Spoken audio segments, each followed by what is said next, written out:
Welcome back. In this lesson, we're going to talk about how to meet your students where they are and deal with the technology that they have.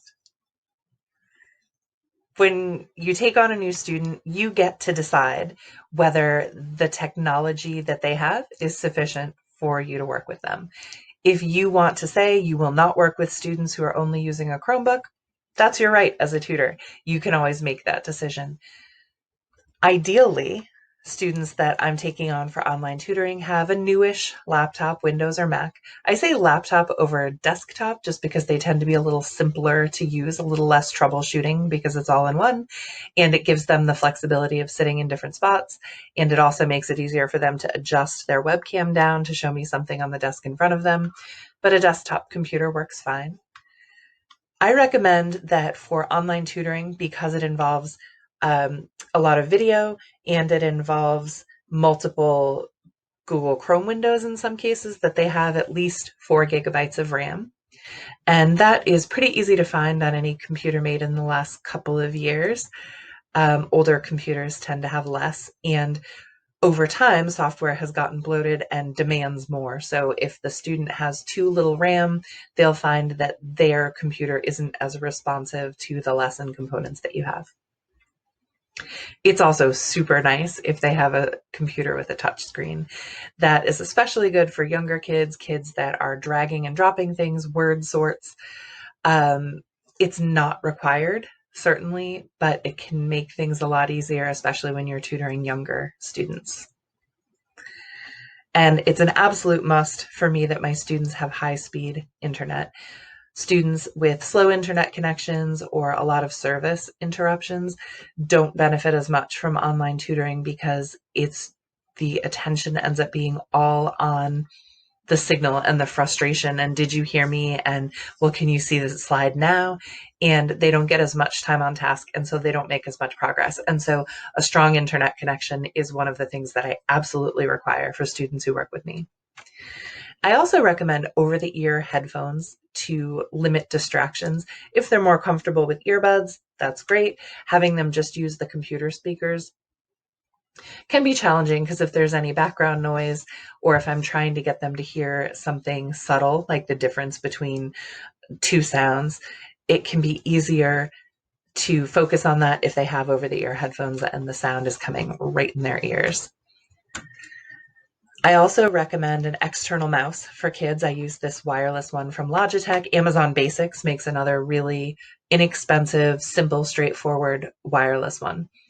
And those are a great tool for students because the touch pad on the laptop can be frustrating or annoying. They're not always very good at it.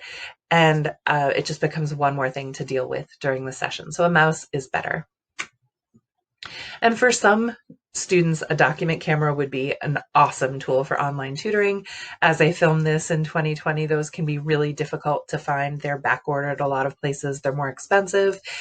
But if you're planning to work long-term with an Orton Gillingham student, especially a younger student, and you want to be able to see their handwriting, you want to be able to see their work with multisensory materials on the table, asking the parents to invest in a document camera might be a really good idea.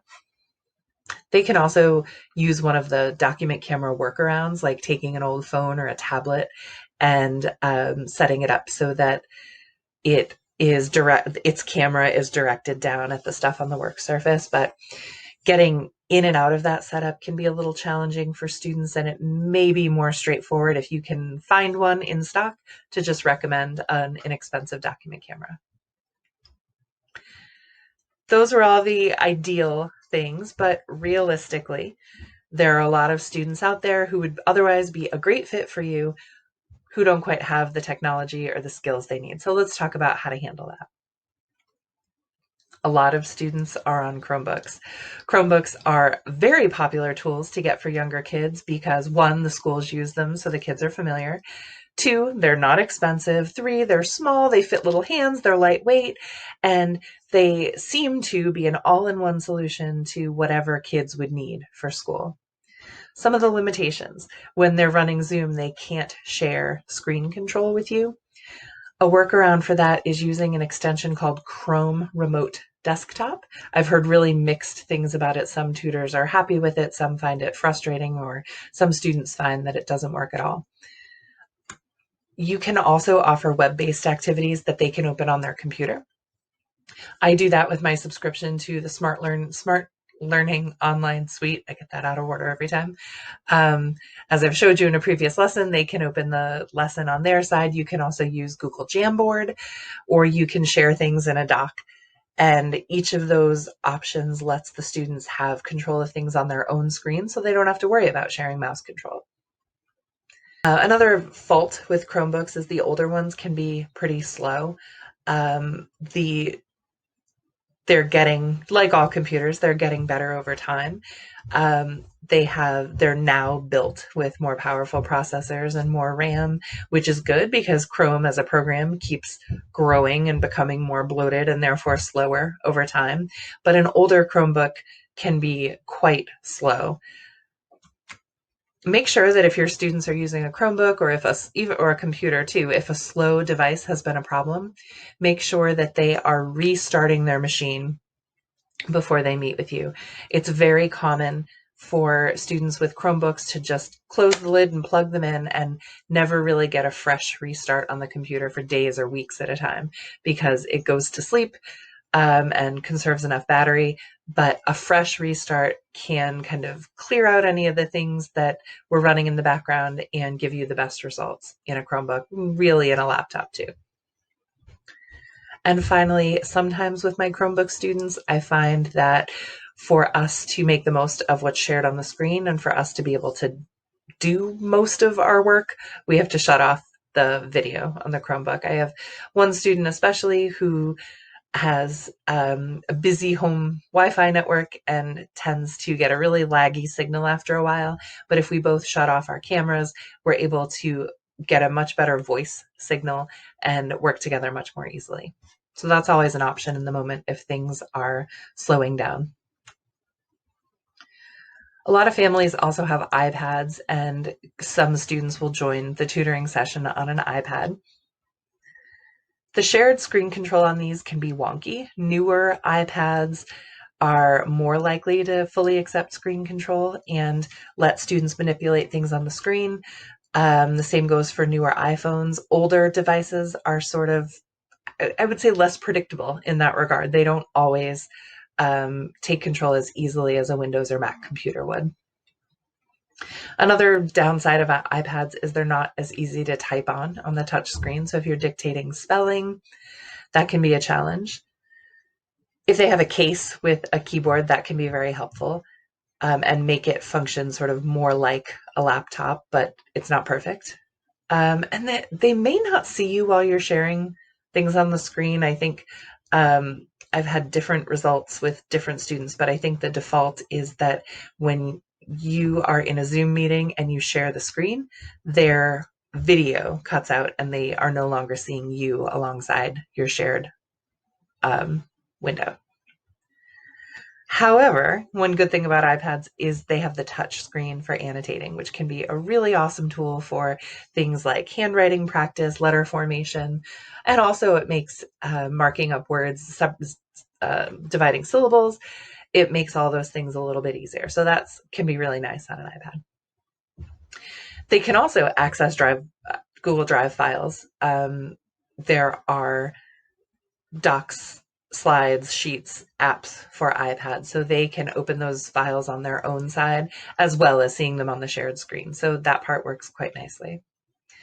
Another frequent barrier to online tutoring is slow internet.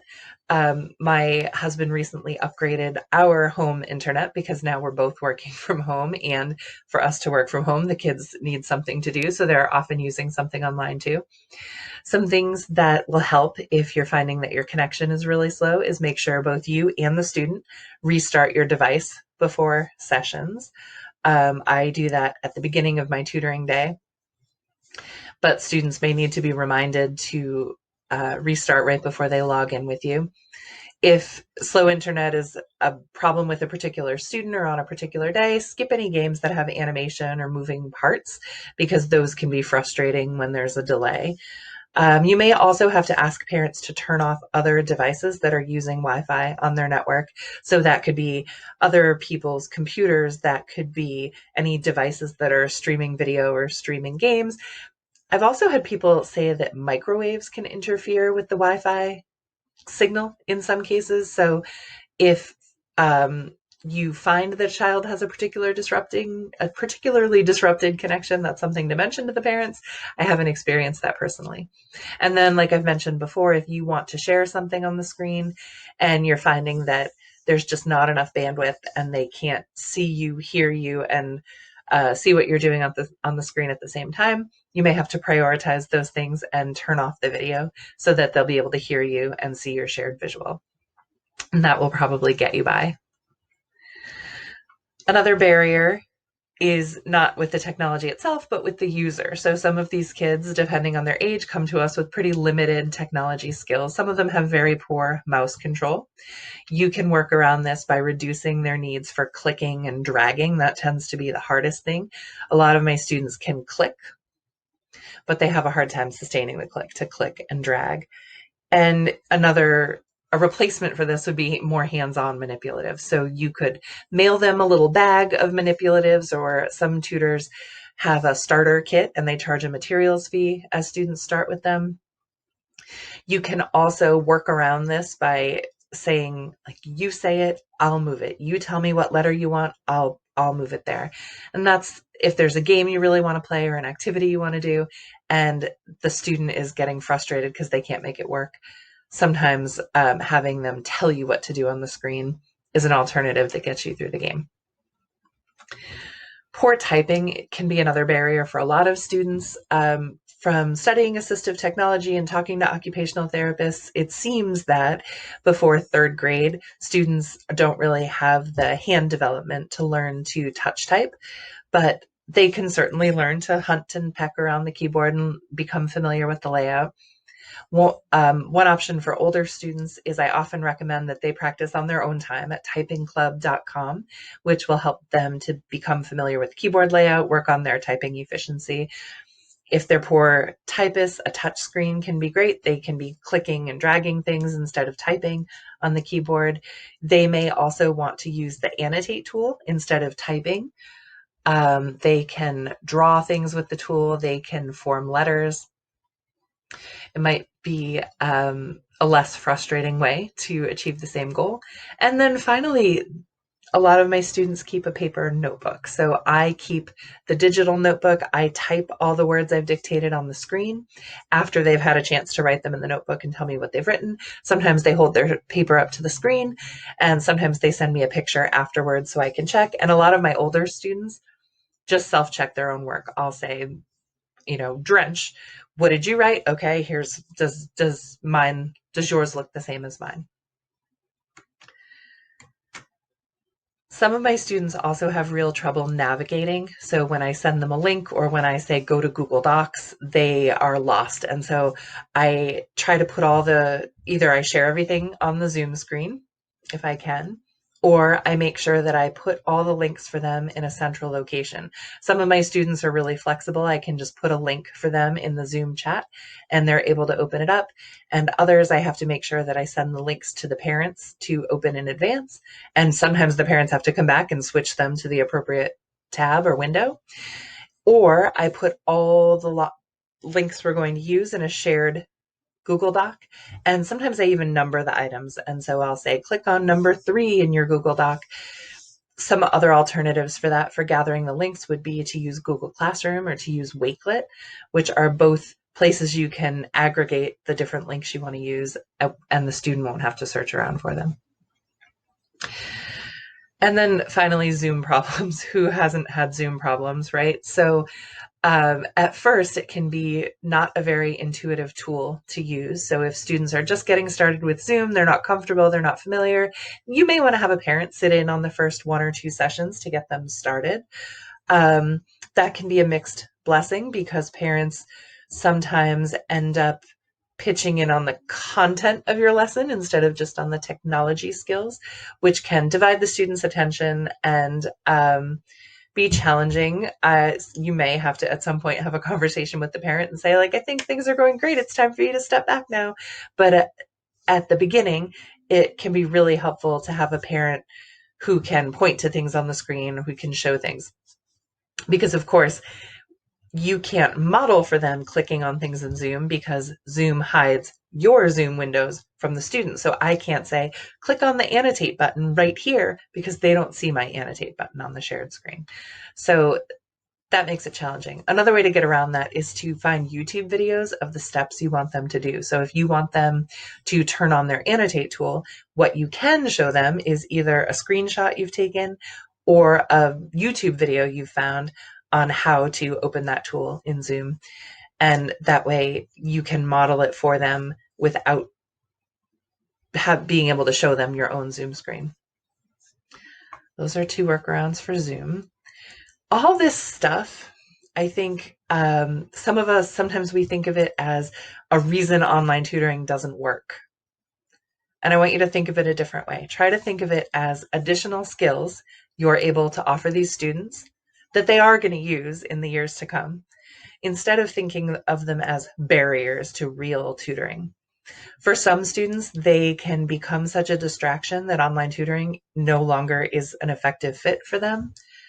But for some students, you are introducing them to this set of skills that they can use to be successful with you. And then they can take them back to online classes, to these days Zoom meetings with their friends, to other kinds of software, other things they're interested in.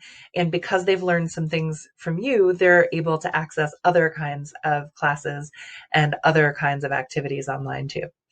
So if you can think of it that way, as part of the service you offer is making kids comfortable with the computer-based tools, it can help you to justify the time you spend on it. You know, you're not wasting reading time, you're giving them this added benefit.